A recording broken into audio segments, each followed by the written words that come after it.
component of your job search is your resume. Creating a resume that reflects accurately your work history, educational background, as well as your strengths and weaknesses greatly enhances your marketability with employers. Business Service Representative Elizabeth Jones has crafted a terrific learning opportunity to help you make your resume work for you. Elizabeth, tell us just a little bit about what we might experience in your training session.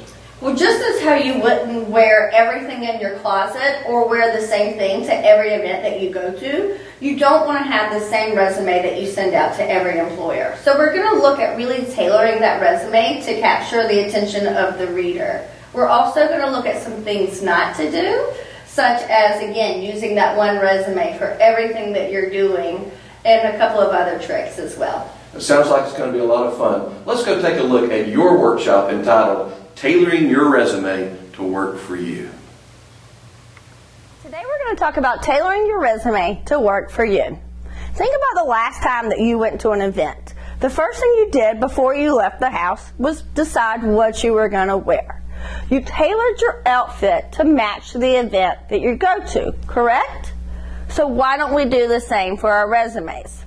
If you think about it, wearing everything that's in your closet may be a little too cluttered. But if you pick out what's in your closet for that particular event, then you're going to be dressed appropriately. The same thing for your resume. If you put everything on your resume that you've done, it's going to be too cluttered versus just highlighting those skills for that particular position. You want to make sure that you're using the language and the keywords that are in that job description on your resume so you can really grab the attention of the employer. Because did you know you got 10 seconds to capture the attention of the employer? 10 seconds! Can you believe your future is decided in those 10 seconds? So you really want to make sure that your important information is at the top of your resume, even using bullet points to kind of help capture the attention of the reader. You also want to make sure that you are really putting in important information for that particular job.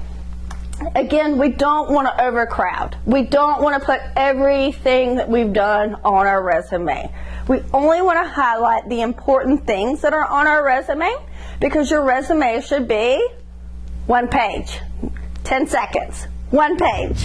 When you're building your resumes, you want to think about your statements, okay? Your statements are what's really going to drive home your skills to that employer. So I want you to think about what those buzzwords are at the beginning of each statement. So some of the buzzwords we even use are words like achieved and performed, accomplished, and operated.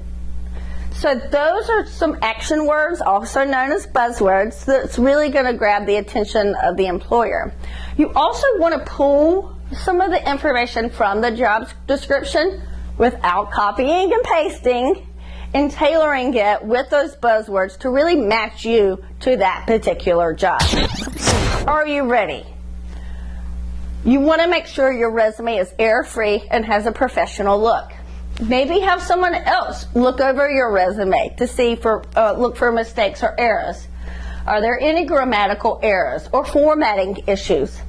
Does the resume present you in the best light possible? So some things that you may want to avoid.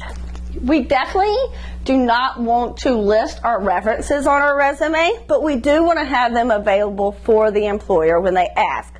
Also, the line references available upon request, no longer needed for your resume. You never want to lie on your resume. That is going to come back to haunt you. When they pull you in for an interview, if you're not able to speak on the things that you say that you can do, that's already a red flag, and that could cause you to miss out on an opportunity. Never include personal information about yourself. You may talk about voluntary experience that could be beneficial, but hobbies, memberships, things such as that detract from your resume, stay away from. You also do not want to use multiple fonts, colors, or any additives on your resume. Again, your resume should be one page, and it's simply a summary of your skills to get you into that interview.